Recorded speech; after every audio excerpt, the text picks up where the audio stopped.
Good morning. Welcome to the community briefing. My name is Gregory Sneed. Thanks for joining us today. This meeting is being live streamed, and today is the 16th of May. And something was due yesterday. So just realized I was supposed to make a bill payment the 15th. Somehow I thought today was the 15th, but today is the 16th of May. And yes, I'm a day late and a few dollars short. So I will be making that up certainly. But glad you're joining us today. We have a special guest. Our guest today is Chrishon Lampley, and she will be entertaining us and providing us great information about her industry, which is in wines. Anybody here like to have wine once in a while? A few people? Yeah, okay, good, good, good. All right, so without further delay, it's my pleasure to bring to the virtual stage the Queen. This is May. What did we say about May? What queen are you this time? Oh, this is my birthday month, so I'm the queen of the May. Okay. Because I The started birthday the month month. queen of the community briefing, Miss Crystal Mitchell. Thank you, guys. Glad to have you. I am so excited about our guest today. Um, and she'll tell you why. But most importantly, I love it when we Black folks go into businesses where Black folks are already spending money. I like that. We just got to get all you wine drinkers, we need to be spending and buying. What is it? Love Cork Screw wine. That's what we need to be doing. So that's our guest today. Super excited. My name is Crystal Mitchell. I am the co-director of Recycling Black Dollars, as well as the inspiration behind the community briefing. I felt it was really necessary that we had a platform that we could all come together during the pandemic to make sure we knew what was going on, where the money was, and who was distributing the money, and how we could actually get to that person. Now the platform is here as a networking, informational, meet the people, the stakeholders that are sitting at tables where decisions are being made about you and our businesses. And so you get to meet them and you get to create relationships with them, because that's what's important in business, is developing relationships with people that are sitting here in higher places than we are. So I want to welcome you all. We have this platform is powered by Recycling Black Dollars and the BBA, the Black Business Association. Miss Sarah Harris is the CEO and president, as well as we're fiduciarily sponsored by Los Angeles LDC, Southern California Edison, Wells Fargo, SoCal Gas, and PCR. And I have some other folks that's just chomping at the bit, so we got to get to them to be sponsors as well. We have a fabulous team here. We've already met Mr. Greg Sneed. Mr. Stephen Turner is down over there in the corner there. And Miss Robin Billups, who is out with family for celebrating Mother's Day with her siblings. So I'm sure she'll be back soon. We have our regular guests that come every week. So we want to thank you guys. And with that, I am going to wish all the women here a belated happy Mother's Day. And I'm going to turn it back over to Greg. Thank you, thank you, thank you. And yeah, Stephen Turner is there with us. Stephen, was that a bottle of wine there? I saw you just drink, or that's well, it's a little later in East Coast time there, but for us, it's still before noon. And no comment. Okay, all right. So, all right. So our guest today is Chrishon Lampley, and she describes herself as a negociant and owner and founder of Love Cork Screw, and that is a wine company. We're going to get more about that. She's a TEDx speaker, a Goldman Sachs 10K small business alum, a Tuck executive education, and she also describes herself as a bold, resilient, tenacious, and innovative, are the few words that she used to describe herself. She has this company called Love Cork Screw, and she's turned it into a lifestyle brand and has sold over 1 million bottles of wine. Give her a round of applause for that. Hopefully, she hasn't drank $1 million of wine, but I'm sure she's had a few over her time. After spending nearly 15 years pursuing her passion, she developed a keen awareness of what traditional wine novice and enthusiasts and what they enjoy. And so she's traveled all over the world to produce quality wine, and she's made it a priority to make sure that the LCS, Love Cork Screw brand, adds nutritional value to each and every label. That's right, there's some nutritional value to wine. It is made from a grape, so perhaps there's some vitamin C, vitamin D, whatever it is. So drinking wine is healthy. Here we go. So it's now my pleasure. Oh, so where did she go to school? She went to school at Tuck Executive Education at Dartmouth, Western Illinois University, Bachelor's of Science in Family and Consumer Sciences and Human Sciences. Also at Fashion Institute of Technology, FIT, in New York. Okay. And Northwestern University Kellogg School of Management. She is a member of Delta Sigma Theta, and looks like, according to your LinkedIn, you look like, are you residing in Chicago? We didn't get a chance to find out where she's from, where she grew up. So she will come to the virtual stage and tell us all of that.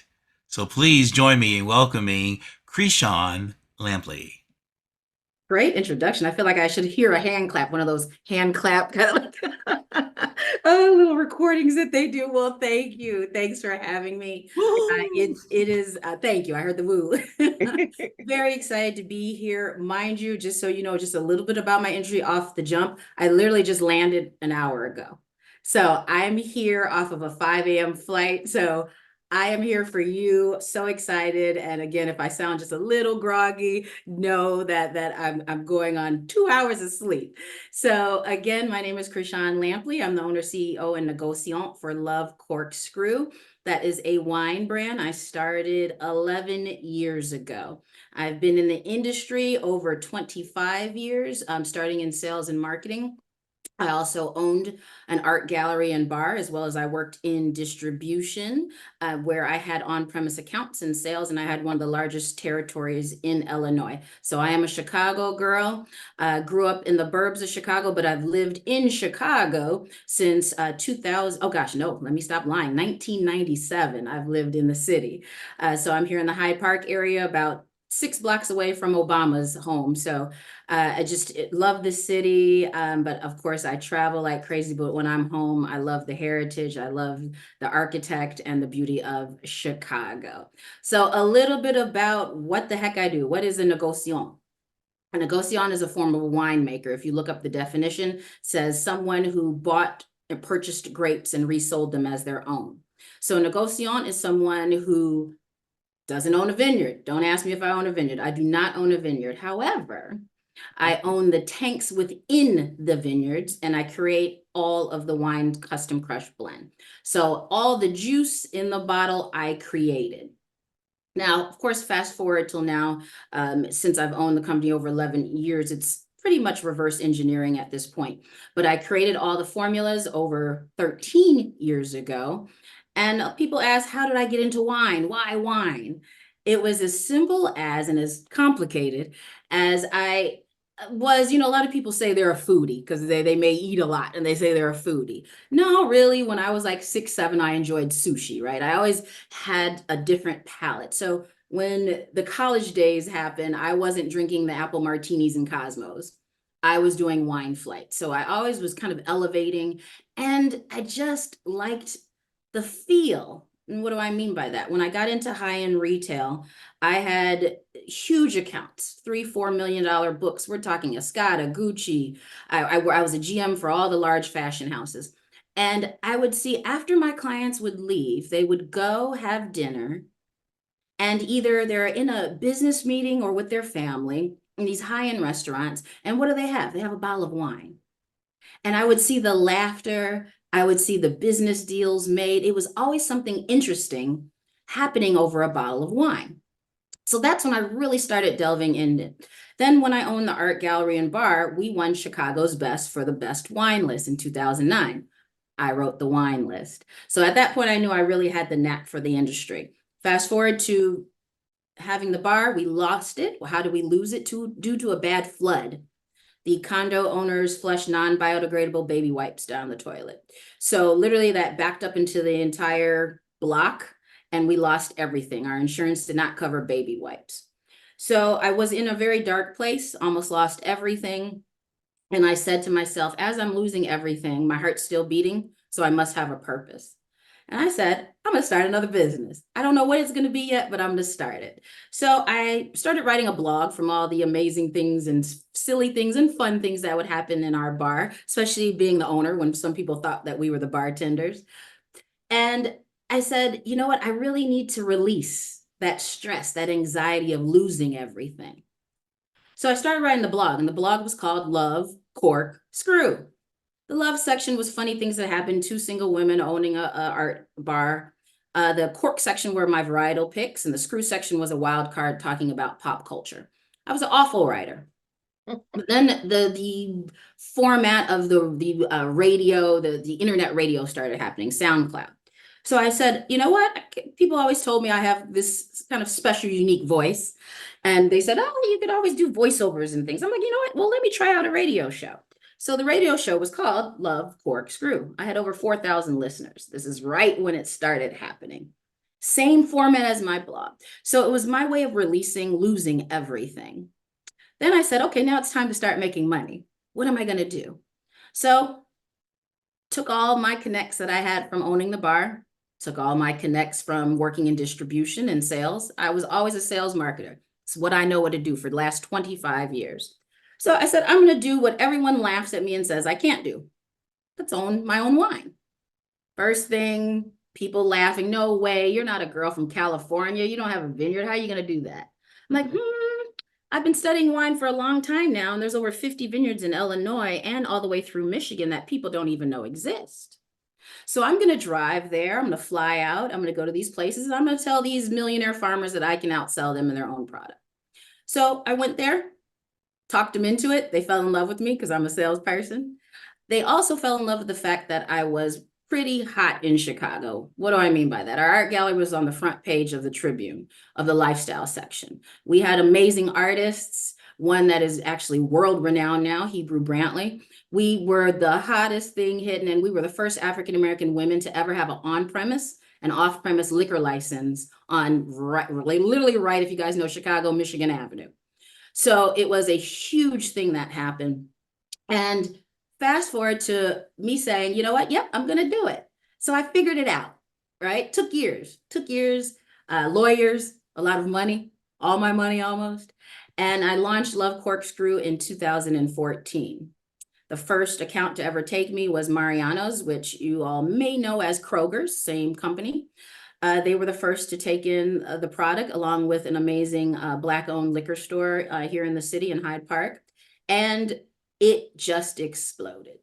And I'm gonna slap my marketing team on the hand by them putting that it was over 1 million bottles sold. I've sold over 3 million bottles. So we are around the country in 18 states of distribution. We ship to over 40. I'm in Whole Foods, Mariano's, Jewel Osco, Total Wines and More. If you know Texas, HEB, that is one of my biggest accounts and growing. If I didn't name Walmart and Target, Myers, and one of my favorite accounts, if you guys fly into Chicago and go through Midway, I'm 90% of the entire menu in Concourse A, as well as the main food court. So when you go to those restaurants and you see the wine, it's all Love Cork Screw. So this has been an amazing journey, a difficult journey, a hard journey, and a complicated journey as an African-American woman. To give you statistics, there's only less than 1% of us. And if I really want to break that down, there's 60 of us out of 111,000 in the world that are African-American women negociants, vineyard owners, or winery owners. So when people say they know a lot of people, a lot of African-American or BIPOC in the wine industry, no, you don't. There's only 60 of us. Now, take out the celebrities that put their name on a wine and spirit. I'm talking true custom crush blend negociants, vineyard owners, and winery owners, 60 of us. I am also the vice president of the African American Association of Vintners. So I know them all. And there's so much more we have to do in this industry. I don't like the stigma of it's alcohol. There's so much more to this industry that's complicated. To become a sommelier or to become WSET trained, it's like taking the bar. This is an extremely difficult industry to get into, and it's worth billions of dollars. And to the point that was made earlier of the fact that we as BIPOC put more money in this industry than anything, I'll tell you something that happened years ago when I worked in distribution. They used to hold meetings on Friday and would have a certain time dedicated to what they called AFAM. So this would be the time where they would show us, mind you, there was only maybe 5, 6 of us that were Black that worked for this distribution company at the time, to show us how to market to Black people. It was dedicated to that. So if that doesn't tell you how big this industry is and how much money we as African Americans put in this industry, but have zero ownership, that's a problem. When it comes to shelves, right? Retail, people will say to me, why aren't you in this store? Or why aren't you in that store? How can you get into this store? Understand we're in a 3-tier system.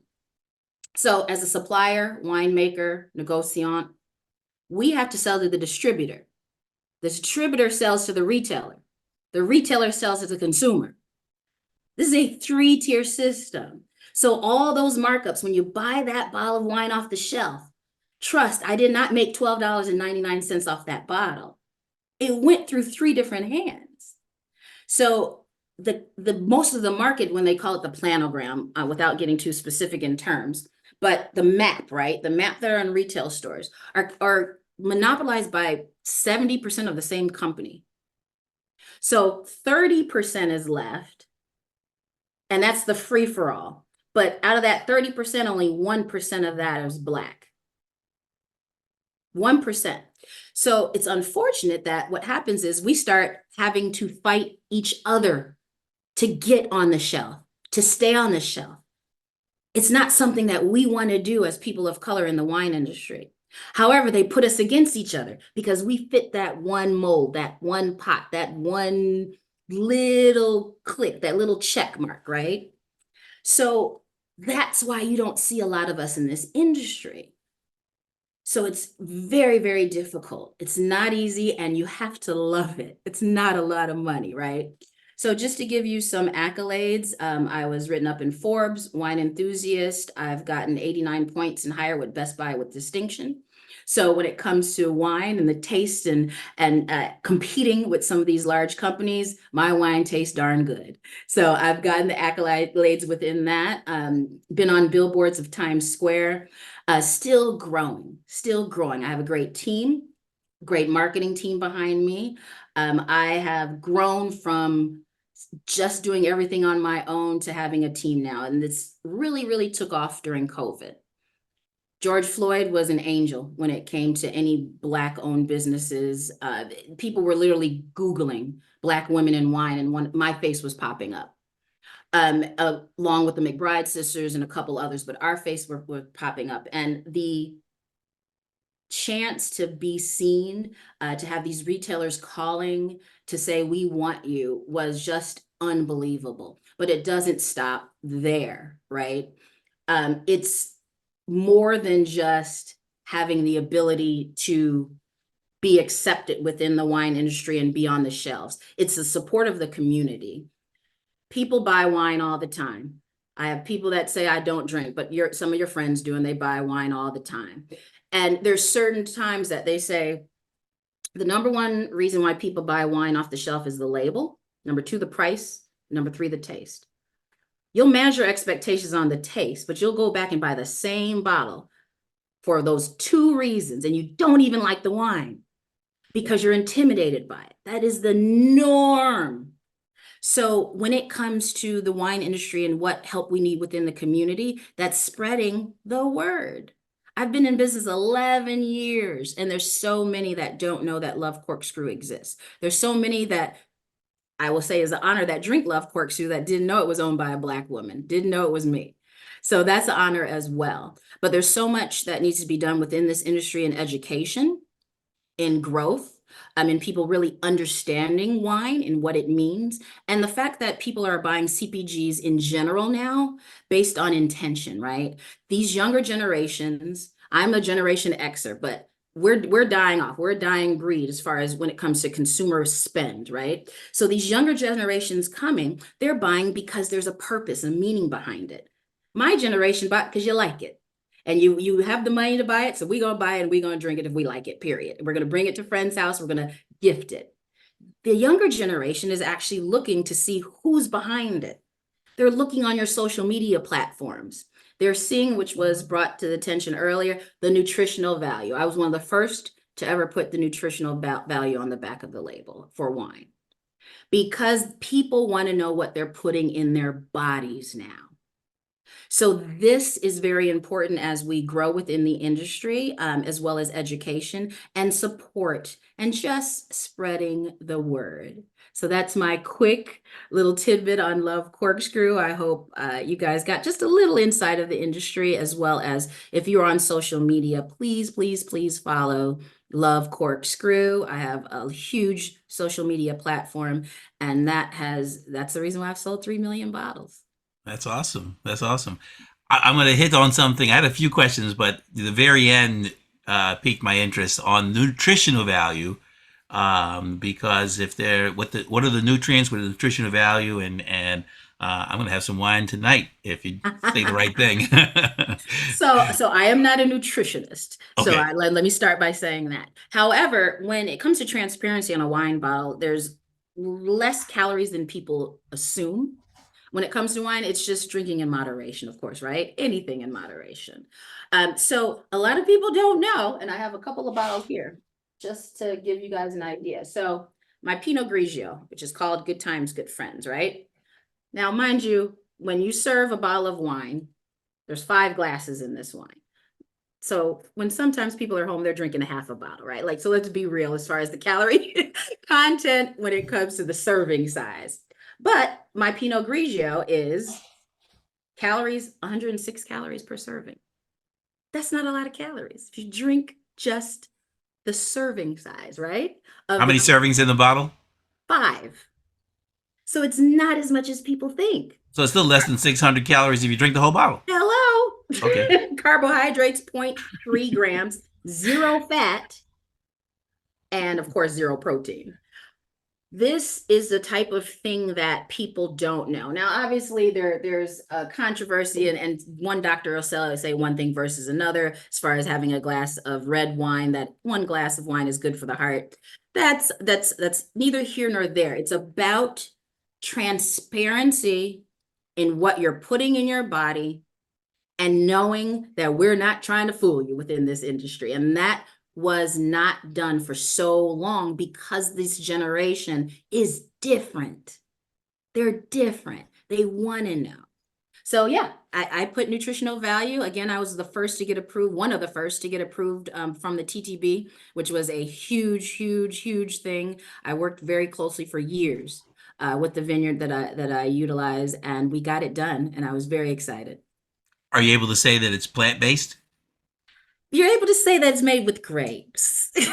Now, the great thing is all my wines are vegan. Now, what does that mean? A lot of people That was are my next question. Yes. Is there animal products in wine? How? The preservatives. So sometimes with wines that have very, very high tannins, that'll be the red wines, right? Let's say a really deep, gritty Cabernet Sauvignon, Bordeaux. Sometimes they will filter the wine with eggshells. That's considered not vegan, right? Sometimes the preservatives will have certain content that may come from an animal. So none of mine, all of mine my preservatives are bentonite. So that's no animal product whatsoever, all vegan. So yes, some wines are not vegan, and they tend to be the red wines. Robin, you have a burning question? Red's my favorite. Mine too. I like red, and I love me some champagne. Question: what is a CPG? Customer product good. Okay, yeah, because a lot of times when you're using your Sorry, yes. industry language, and then lost my other question. Oh my goodness. But to your point, I actually started drinking wine in Chicago as well. I interned there many years ago, and got and treated my palate very well. Chicago has some of the best, as Yeah. we know, we've been voted top 5 for I don't know how long, with some of the most amazing restaurants and somms that are here, master somms that are here, and it's been amazing. That's wonderful. What are your top 2 best sellers? Top 2 best sellers would be speaking of red, my Cabernet Sauvignon called We're Moving On Up. This one I source out of California. Majority of my wines I source in Michigan and create there, but my Cabernet Sauvignon I had to do in Cali. That one I would say Whole Foods sells that like crazy, as well as Midway Airport. And secondly would be my Pinot. Good Times, Good Friends. One of my top accounts around the country is Total Wines and More, and they can't keep it on the shelf. So those 2 are my best sellers, but there's so many. I have 7 varietals that are doing very well at the airport. My Chardonnay kills it. That's pretty cool, because my favorite red, that's popular is a Cabernet. My favorite red period is a Margaux, a French.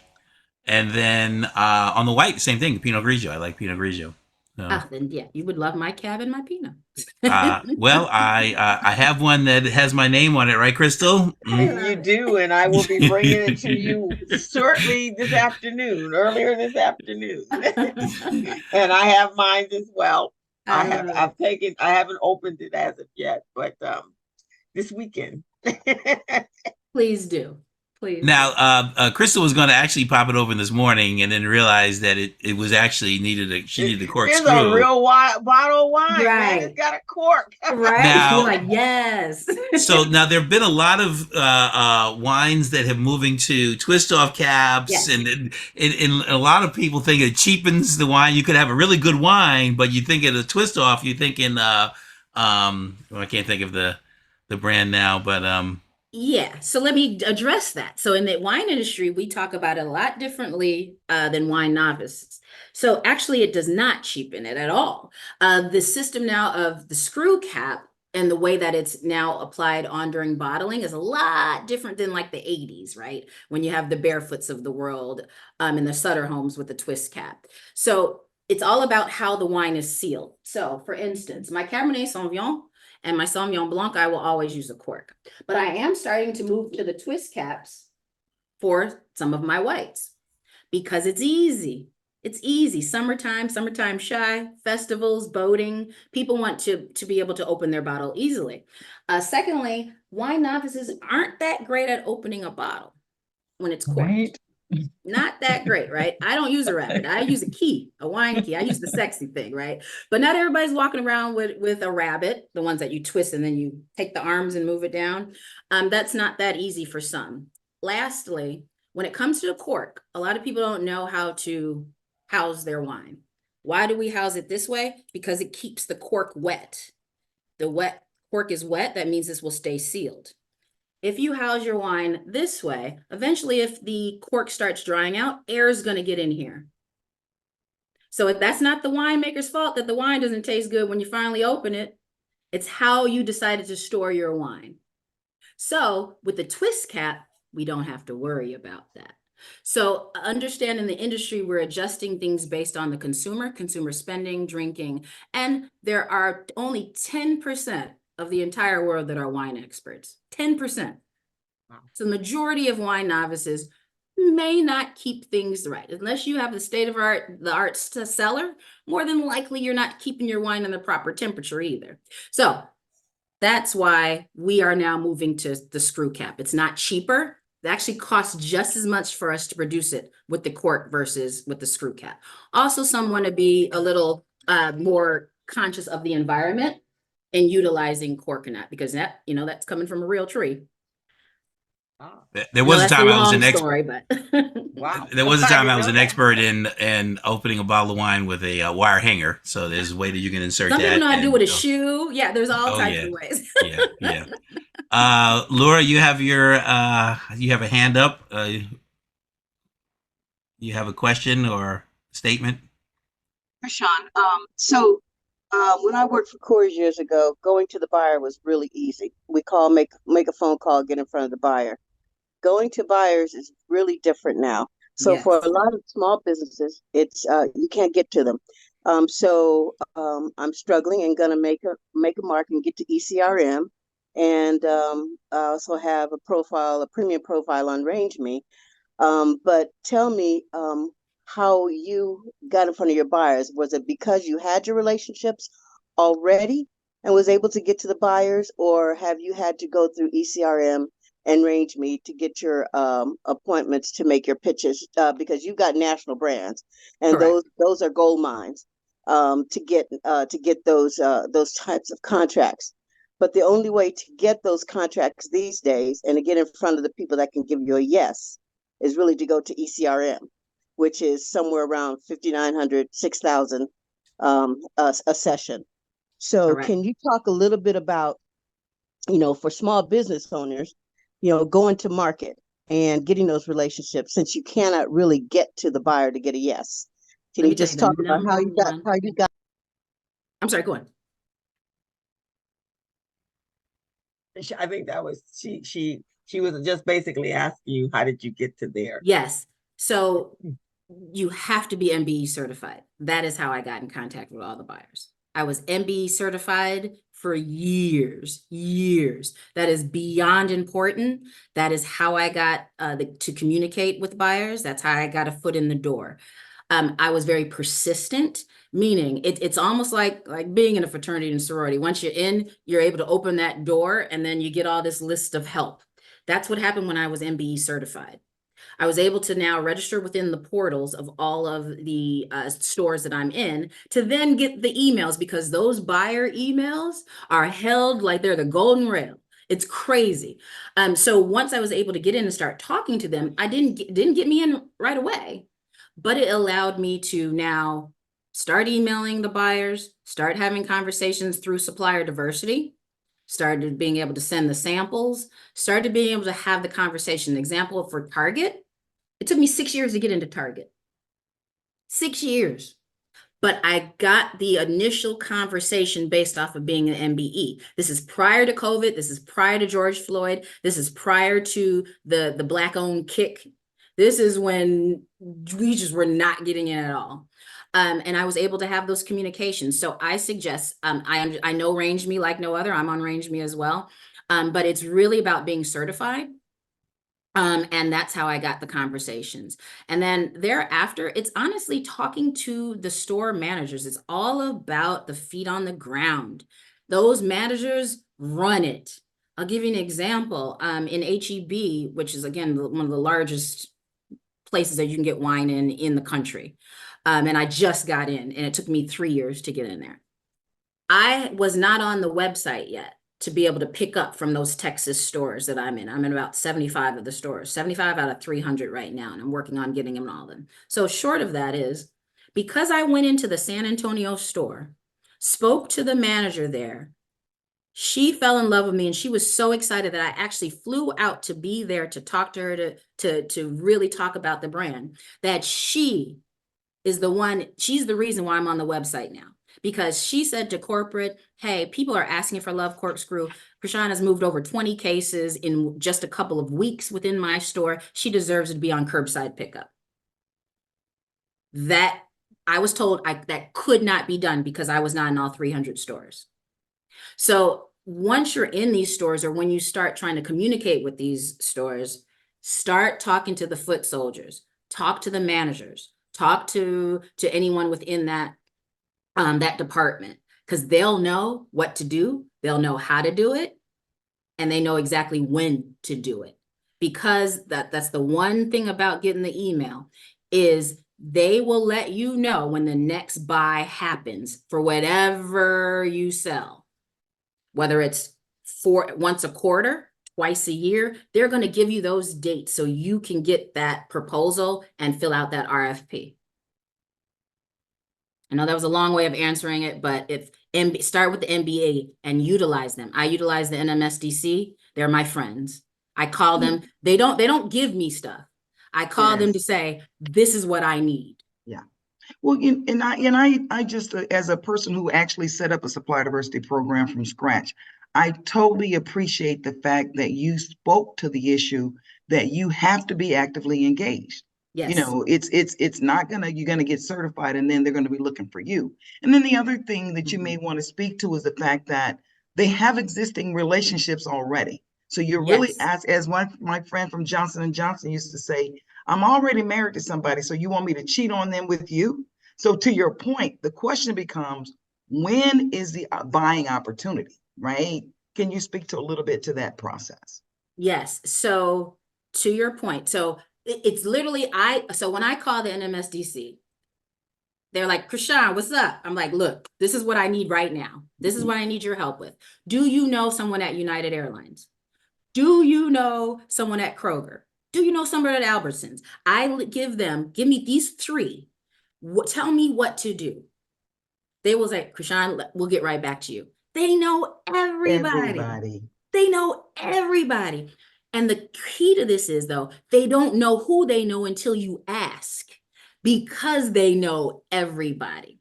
So for years, when I was certified, people assumed that I should get all the RFPs for catering. I'm not a catering business. I do not deal with food whatsoever. I'm not licensed as a caterer. I am a straight supplier. So then I'm like, look, stop sending me these proposals for catering. And this is exactly what I need. At the end of the day, I have to go through a distributor. So I cannot sell direct to anyone. So it can't be Black woman selling direct to that store to fill in the box. I got to sell to a white guy, and that big, huge company has to sell to them. So understand I'm MBE certified. So what can we do with me as a supplier wholesaler, not a distributor, to make this make sense? They're like, got it, Chrishon, got it. They started calling, getting things done. They are the reason why I'm getting possibly considered for all Hyatts globally, because I'm MBE certified. That's whole nother level. I'm rich and I can retire at 65 and sit on a vineyard in a rocket chair.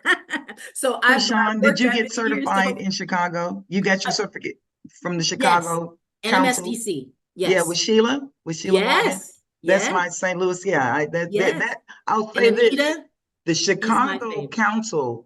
Chicago Council is stellar. Amazing. It is stellar. I love them. Yeah, both WeBank and NMSDC, because again, yes, those organizations are affiliated with a CDFI and an SBDC, Small Business Development Center, Community Development Financial Institution. And so again, thank you for that insight, because that's the story that Joseph, myself, Crystal, Greg, Stephen, Bianca, they can tell you that this is what we've been preaching all along. But you have to know what your ask is, and you have to be prepared if they bring it to you, or you're ready to move on. Correct. You cannot just say, I want to do $1 million a year. What do you got for me in RFPs? No, you have to tell them exactly what you need, who you're going for, and how it works, because they're not going to know every single industry and how it works in every single industry. And I'm glad you brought up the Small Business Development Center, because of then I'm going to the White House on the 28th. I'm one of the small sector of small businesses that are going to be able to speak and talk about help that we need as small businesses. So it all connects. Because I'm MBE certified, I was able to apply for hundreds of grants that have no type of stipulations. Yeah. They're just giving me money because I'm MBE certified. I have a viable business that's profitable, and I'm killing it, and I'm helping the community. Because of that, being MBE certified, I've gotten almost $500,000 in free grants. Free. Well, I don't use the word free because those are your tax dollars. Yes, they are my tax dollars. But if you don't mind, I would love to have a conversation before you go to Washington, D.C. I would love to have a conversation about. I'll be there on the 28th. But but I want to just touch on that point of you are absolutely right, as far as saying the word free. But sometimes I need to talk to entrepreneurs in that way for them to understand it's not like these grants that you work so hard to do. Yes, I had to work my butt off to fill out some of these grants. I don't have a grant writer. I do it myself. I have to do a heartfelt video. You have to just be transparent and feel, hey, I need your help because this is my baby. But my point of saying free is some people assume that if I got a $10,000 grant, it has to go towards inventory or it has to go toward, and they're going to follow up to see exactly where I spent it on and blah, blah, blah. No, I was a viable business, I pitched it with my heart. I've been around a long time and I said, I need help, but I took the time. I took hours to fill out these grants. So again, the first question they asked after your name, your EIN, are you certified? That's it. And that if I selected no, I couldn't continue on.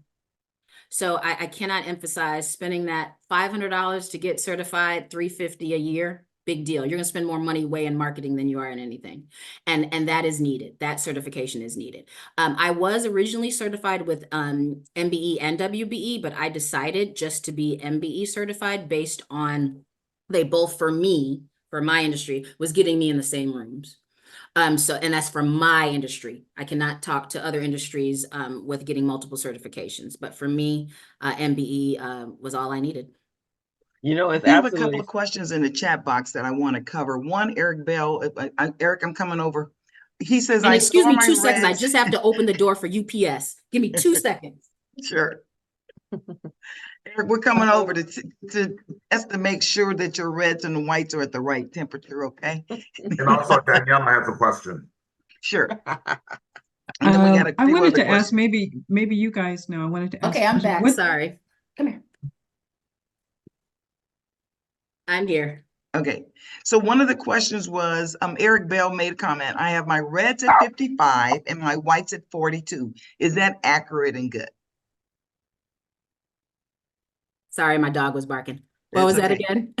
He says he has his reds at 55 and his whites at 42. Is that accurate or good?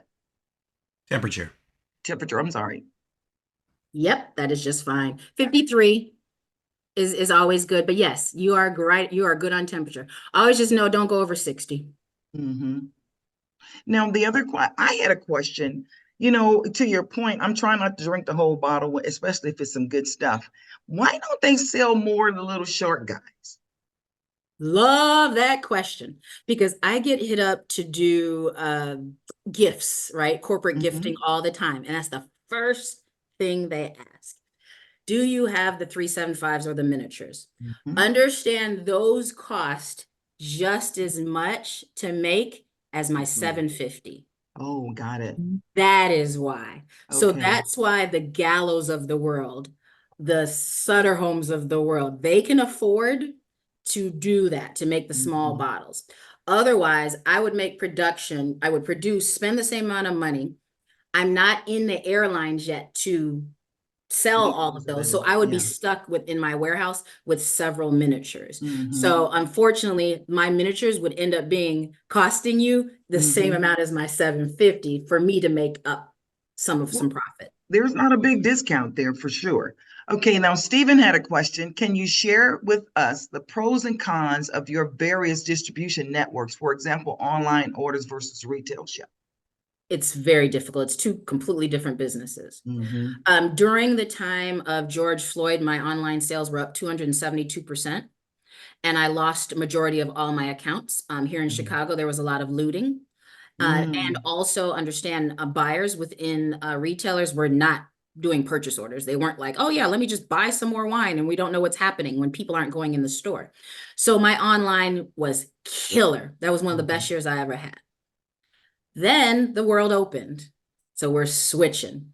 I did about 600 virtual tastings when COVID hit. For IBM, Google, I was doing all the large ones, making money hand over fist from my laptop in front of my kitchen doing virtual tastings. World opens, my online sales plummet. So I'm like, all right, I really need to hit this retail hard. So I'll say this. Online, I tell any entrepreneur starting, especially within this industry, is to push online as much as possible first. Because when you go into retail, you're going to spend way more money getting on the shelf and marketing that than anything. A lot of times people will say to me, Chrishon, I want to be in Walmart like you. I want to be in Target like you. I want to be in Whole Foods. Think about it first, I say.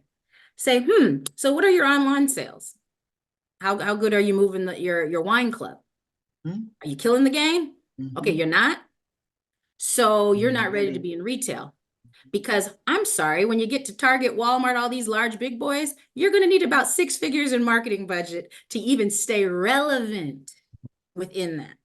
In-store tastings, ads, telling people to move it off the shelf. Your turn has to be very fast. What do I mean by a turn? So let's say you sell chips within the store. You have to move a certain amount of those chips off the shelf each week. They have a actual, like, they dial into this goal that you have to have within each sector, right? So within wine, let's say the turn is 2.25. That means in all of those thousands of stores, I have to move 2.25 bottles off the shelf per week. Now, you don't think that's a lot? It's a lot. So out of all the wines and spirits they have in that place, somebody, 2.25 people have to come specifically for mine weekly. That's a lot of work. So to get that done, you need to spend money. You need advertisement. So that's my long way of saying, I tell any entrepreneur, if you have an online business, I want you to kill it so hard that you have to hire somebody else, or you have to get a warehouse because you're moving so well before you go after a retailer. Let a retailer come after you. When they email you, different conversation. They may have a budget to fit you in for certain things. Meyer, who came after me, I'm now going to be the official wine of the LPGA. I could not have, and thank you, I'm very excited about that one. I could have not pitched that to them. They emailed me because all the work, money, effort that I put into this. So again, I know I'm long-winded with some of my answers, but I always want to be clear of how this industry works and how complicated just owning a product is in retailer. It's very, very difficult. Chrishon, several of us on here are business advisors with SBDCs and with CDFIs, and we have background in coaching and assessing.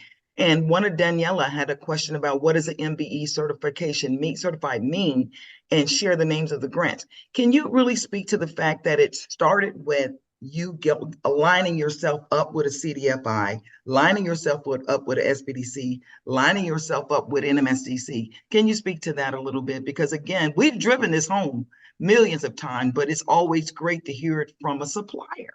Yes. So, okay, so let's go down to the basics. The basics is that either 51% or more of your business is Black owned or woman owned or BIPOC owned, depending on which certification you get. So my business, when I started, was 100% Black owned. Now I'm actually a C Corp and have shareholders. It's a little less than that, but I'm still majority owner with all the voting rights that I take. So that means I can be certified as a minority business enterprise. So within most companies, there's supplier diversity. So you're able to enter the portal, if you will. So this is a portal of diverse brands that you can say, hey, I'm a diverse supplier. I say, and I'll just break it really down very simple. I'm a Black woman. I'm a Black woman that wants to be sold within your store, in your retail location, or in your hotel. So I need help getting in because I'm a small fry in this big ocean and I need help. So the certification is saying, we know and can verify this company is owned by this Black woman. Boom. Okay. So this is the myth that because you're a Black woman or because you're certified, you're just going to get in. Wrong. It is, in my opinion, having the seat at the table. Yes. So being able to pitch like everyone else. I don't have the big $1 million budgets like others do. So, but I can sit now in the room with them and have my wine tasted, right? Doesn't mean that if my wine tastes like crap, I'm in because they're taking a Black woman wine. Nope, doesn't work like that. It means I can now have these conversations. So certification gets you, Access. it's the first piece. It's the first piece. Then you have to spend hours filling out information within all these portals. And what do I say? Online links that go to Hyatt, that go to Meyer, that go to Walmart, that go to Target, that go all these big dogs, United Airlines, American. Look up Supplier Diversity American, Supplier Diversity Target, right? You register within that portal, enter all your data. Some of them are very intimidating and take a lot of effort, but you sit there, you relax, you have a glass of wine, you fill out all that information. And when you get accepted, then the gates just open up and you get that one email, that one buyer's email that you've been trying to get for years. You can now email them, talk to them.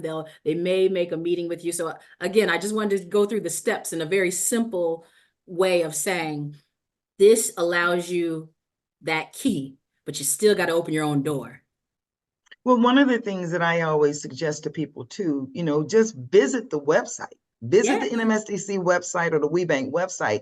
It's going to give you the list of who are their corporate members. Again, the whole mission of being certified is to validate that they're not doing business with a front company. Bingo. They don't want to be on the front page of the Wall Street Journal saying, well, I thought it was a woman-owned business, or I thought it was a minority-owned business. And when we peeked behind the curtain, we found out that the white guy was running the show, and that type of thing. So that's the certification, is a third-party agency that validates that you are who you say you are when you fall within these buckets, either BIPOC or LGBTQXYZ, all of that kind of thing. Make sure you're a legit business. Some Yes. businesses I mentor all the time, and I'll be surprised sometimes. So now I'm not surprised. And when I say it, I never want to insult people, but I have to say, do you have an EIN? Not everybody does. So those are the things that you all as advisors, please ask the basics, and don't think you're insulting these business owners, because I'm shocked sometimes. And I'm like, wait, what? Then you just have a hobby. Right. It's all of the little things that a lot of times these small businesses don't know. Well, part of it is too, again, the reason why Crystal created the community briefing was to provide this kind of insight from an individual. Bianca has spoken eloquently about her business, how she got started, her certification, her process. So again, I think it's repetition. It certainly is repetition. And to your point, if you want to do business with corporate America, you have to act like corporate America. You may not be as big as them, but you have to have your financials in order. You have to have your ask in order. You have to be able to understand that these people are driven by capacity and scalability. They're not trying to do a one-off situation. And every now and then, there is the one-off situation that allows you to come to the table. You have been exceptional. Stephen has a question, and I think you answered this one already. In addition to ordering your wines online, where can we purchase bottles in Los Angeles? And can we schedule a wine tasting at a special venue? Yeah, so just actually when you go on the website, look up a Love Cork Screw locations, and you should be able to put in your zip code, and it will tell you exactly where we have it in California. I'll be honest, that is one of the states I really need some help with and really need to work on, because I have not been able to visit that state as much, and my distributor is interesting in that state. So right now I'm in the Total Wine and More stores, so you'll be able to find it there if there's any Total Wines near you. And then I'm in some awesome like little shops, like if in the Oakland area, I'm in Coco Noir. In Inglewood, I'm at 1010 Wine Events. I'm at some amazing Black-owned restaurants. I think I'm at the Gathering Spot in LA with my Cabernet Sauvignon. So just stick in your zip code and you'll see where I'm carried there.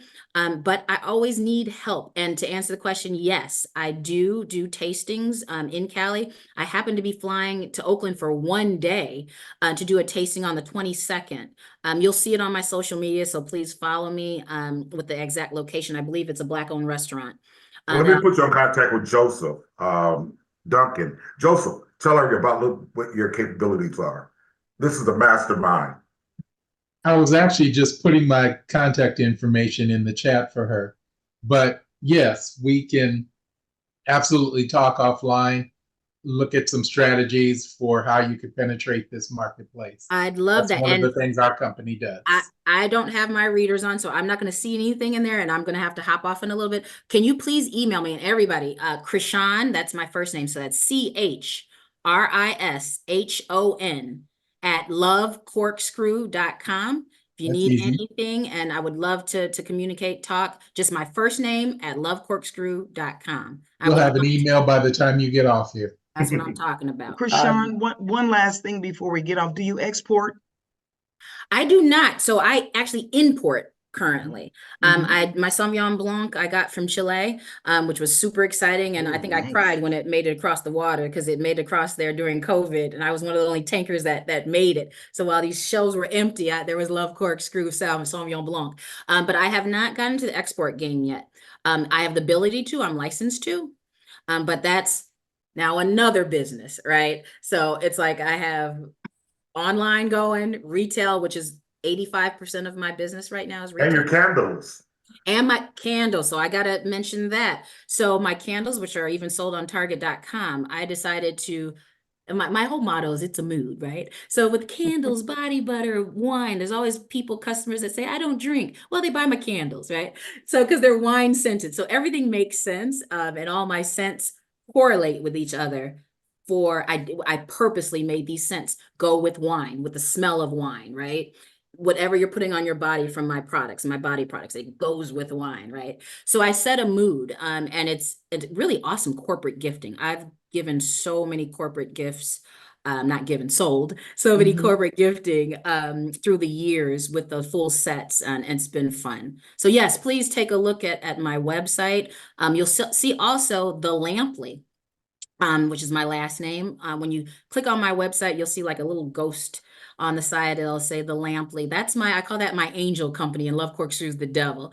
The Lampley is all my home good products that I sell very well in like hotels and things. And they're hibiscus, patchouli, candles, diffusers, again, setting the mood. And I said, when I sell Love Cork Screw, and that's a whole nother, you guys have to have me back so I can talk to businesses about deciding if they're going to hold on as a legacy or not. I've talked to this at School of Tuck at Dartmouth, and I had people crying, and I'm not joking, because they were like, now I get it, or I didn't know what I wanted to do.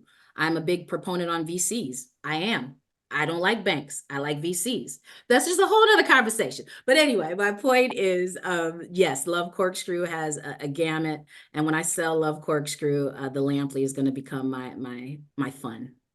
You are absolutely awesome. I just knew that you were going to be so exciting. You hit every point that all of us as business advisors are always talking about.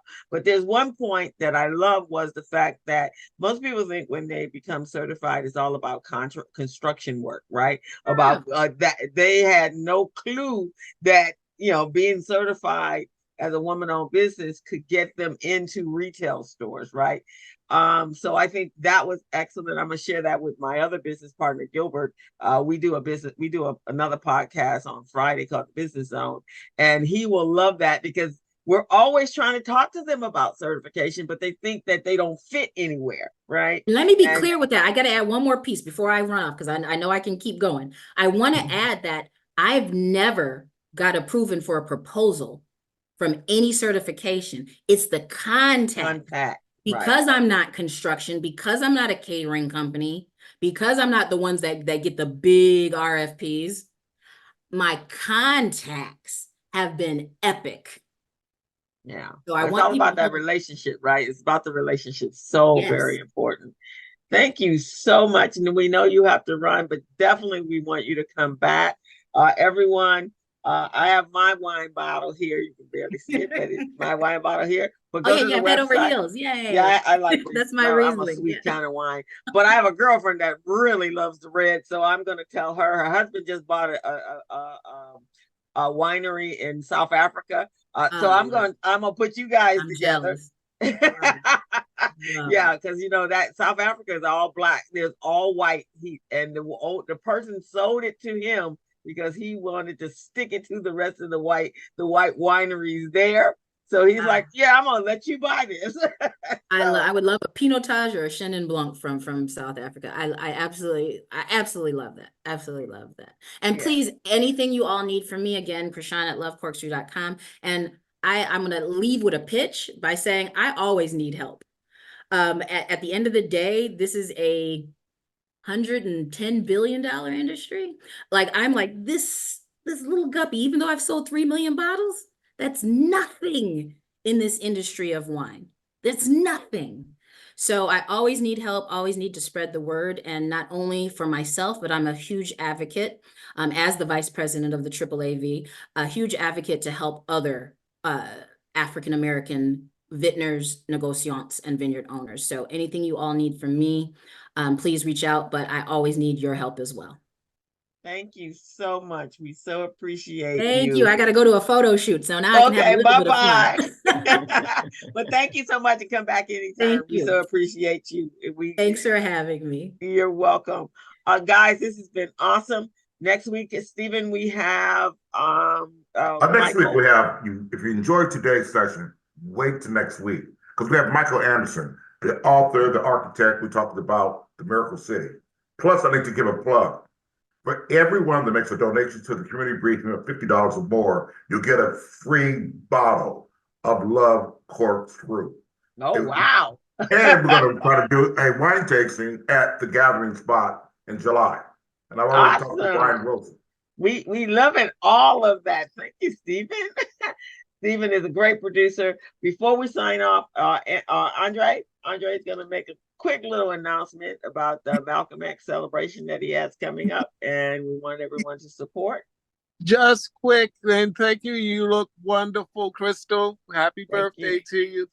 Just quickly, coming out tomorrow at 1 o'clock for the Malcolm X Festival at LeBert Park in front of the Barbara Morrison Performing Arts Center. It's going to be a full day of music, entertainment, and a lot of activities. We have a breakfast also, but just call me or contact me at 323-788-7111, or you can go to our website, www.family.org. Thank you, Crystal. And can you put that in the chat real quick? Will do. Yes. And I want to introduce Ashley Perkins is working with that project as well. I just want to acknowledge her for being here and to she's part of our program too with the breakfast that's happening at Consolidated Realtors from 10 until 1. So, awesome. All right. Okay, thank you. That in there too. Okay, great. All right. Thank you again. Yes. Yes, my name is Jamal. I'm a general contractor. Work with Meals on Wheels. How are you? Fine. Okay. I thought we had another guest. I thought we had a call in. It's like, wow, our show didn't change, man. It's got call-ins now. We might have to go in that direction. Wow, how exciting was that, you guys? Please, I'm gonna actually convert this one like today and get it out there as quickly as possible, because that was so many pearls she dropped today. And I hope you guys will take listen to it. Go to her website, follow her on Instagram. She has a lot of information on Instagram and her LinkedIn and so forth. Let's help her get the 5 million bottles and exporting opportunities there, because it's not that easy to do that. Okay, Greg, got anything everybody want to close out? Don't forget that we are still in the voting season. Oh, we're really in the voting season now, man. We're in the thick of the voting season right now, and it's critical that we all show up and bring some others with us, because otherwise we won't have a democracy. We will not have a democracy. And talk to you young people. And then the other thing I need to say is this: right now the governor is doing something with the budget to the point that they're going to minimize the number of business advisors that are available at organizations such as PCR, Vermont Sloth, and what have you. So we have there's a letter that we're asking everybody to send out, and I don't have access to it right now. I think I have it. I think somebody sent it to me. yesterday. Okay. It's critical that, again, we use our voice in this platform to push the fact that these are the social services that we need for social impact in our community. And at the same time, too, if we don't say anything, then they get to do whatever they want to do. If someone needs that letter, I have it as well. So reach out to me. I'll email it back to you. Okay. I think I got it yesterday, but if I don't, Joseph, I'll reach back out to you so we can make sure we talk about that. Okay. No, I won't go into it. Greg, did you have anything to close out with? Y'all come back now here.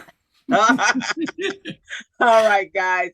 But to Robin's point, with everything going on with the trials and all of the shenanigans that are going on with that trial is so important. But as I was going to say, talk to your young people. Our young people are getting their information from TikTok and Instagram Reels, which are 1 to 2 seconds, and they're not getting the whole story. Explain to them exactly what Biden has done and why it's so important, and remind them what 2020 was with the former president. Our kids don't get all the information, and we need to sit them down and have explicit information so they can make better informed decisions when they go to the poll. You have to make better informed decisions. There's a lot of stuff going on, and our democracy is in danger right now. And I'm gonna tell you this, as Black people, if it's in danger for other people, it is truly endangered for us. We are already being erased from the planet, and so from certain people's perspectives. So we have to make sure that we stay prevalent and a voice. Being quiet is not a good thing. Being vocal and being the noisy wheel is the best thing. And there's some other examples out there today that let you know that being the noisiest wheel in the room will get you much further than being the quiet, under the radar individual. And so squeaky. And squeaky. Be that squeaky wheel. I learned that when I worked in the insurance industry, when I was processing disability claims. The ones with the loudest, squeakiest wheel that could get to the top, they got their checks like in seconds. And I'm sure, Greg, you've seen that too. There's a t-shirt opportunity. I'm a squeaky wheel. Yeah, be squeaky wheel. All right, guys, thank you so much. This was pretty awesome. We will see you next Thursday with Michael Anderson. He has been great, gaining some momentum. Oh my God, I heard him at the BizFed Housing Forum last. Oh, he was just incredible. So yeah, and so was everyone else there. If anybody's interested, I got the video from that housing forum. If you weren't there, some very enlightful information. It's about policy. The policies have to change. Robin, I don't know if you got it, but I'll send it over to you. Send it Kevin to me. And, and again, that's exactly what I was talking to. That's what I want to talk to Chrishon about. If you're going to be at the White House, part of this has to do with the fact that minority businesses, small businesses are the spoke that drives the wheel. But when somebody is taking 120 days, 6 months to pay you for something you did 6 months ago, the process of this RFP, again, everything that they're doing is from the 60s and the 70s. Yeah, exactly. I put up several posts about not being paid on time. I think it's utterly disrespectful. Oh. I think I put a post SpaceX. Oh, they got $25 million in liens because they don't pay people on time. It is disrespectful to a small business owner to have to wait 120, 136 months, or for somebody to negotiate down your bill after you done the work. We ain't negotiating on the front. Right. So don't negotiate my money on the back end makes me extremely irritated because we need the cash flow, and that you can't tell people to make sure you're business ready and contract ready and have all your ducks in a row and then turn around and not pay them. That's crazy. Or take forever to pay them. Or take forever to pay them. And then complain and you can't get a loan because you have inconsistent cash flow. And that's part of the keys to getting a loan, right? Bianca, you gotta have consistent cash flow. But if all I got is an accounts receivable that you guys can tell me, I'm very passionate about this one because I hate when people mess with my money. So, and then you have to pay for the insurance. They have these crazy high insurances, especially if you're of color, and then you have to pay for all those fees ahead of time, and then they don't pay you. If you don't pay me in 30 days, I just don't do business with you. That's just my motto. And see, Bianca, that's what people don't get. Is your mama always said all money ain't good money. So if they don't pay you on time, why chase that contract? They've already shown you their true colors, COD. Cash on delivery. and I think you have to do your research on them before you actually go after that RFP. What has been the historical journey of people getting their money? Because if I'm going to come down here and not get paid, oh no. And I done like hours to get to you. And we need to read the contracts. And I think a lot of small businesses are afraid to redline. The big business are redlining, you redline. I redline. If it says 90 days, I cross it out, I put 15, and then we'll negotiate to 30. So you can redline just like everybody else. Yep. Right. Exactly. Gilbert actually does a 3% late fee every time. So on December on the 31st or the next month, the clock starts. The clock starts. Well, again, as I said before, when I coach people, I always tell them, if you want to do business with a corporation, perform like a corporation, right? Exactly. You got to stack all your ducks up and line them up just like they do. No, you're not at the biggest scale, but there are tactics and there are business mores that you can follow that will help you to continue to grow your business. And what you just said about, a 3% late charge, or, I no longer do business with XYZ because they don't pay, it's crazy. Crystal, we're still streaming and recording? Yeah, we're going to stop. So thank you guys for coming out. We'll see you next week. That's great. Have a great one, guys.